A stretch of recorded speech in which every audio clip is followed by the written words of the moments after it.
Լույսը շատ բարի է, թանկագիներս, սա այն օրն է, որ Տերը ստեղծեց, ապրենք Տիրոջ խոսքով, Տիրոջ կամքով, պատահական չի իմ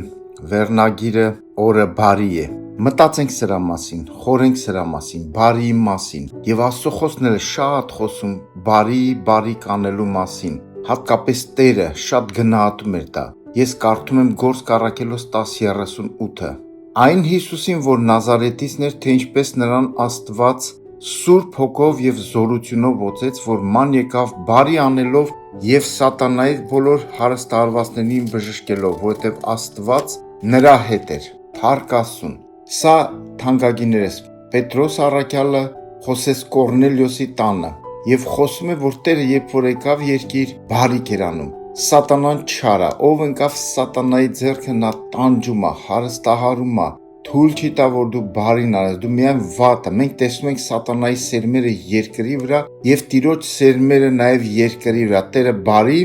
սերմեր է ցանում, սատանան չար սերմեր է ցանում։ Ես և դու պիտի լինենք Տիրոջ կողմը, և Տերը շատ գնահատում է բարի անելը։ Եկեք ես և դու էլ մի ինչ-որ բան ամեն օր բարիք անենք երկրի վրա, մի ինչ-որ հետ թողենք։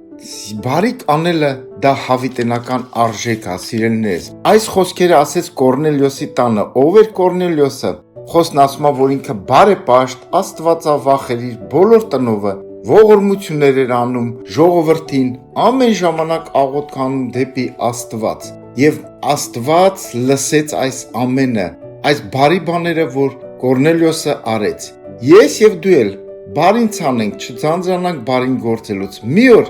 այն կվերադառնա, ոչ միայն մեզ, սիրելիներս, այն կվերադառնա մեր սերունդին և սերունդներին։ Հիսուսի անունով, հալելույա, ամեն, փառք Հիսուսին։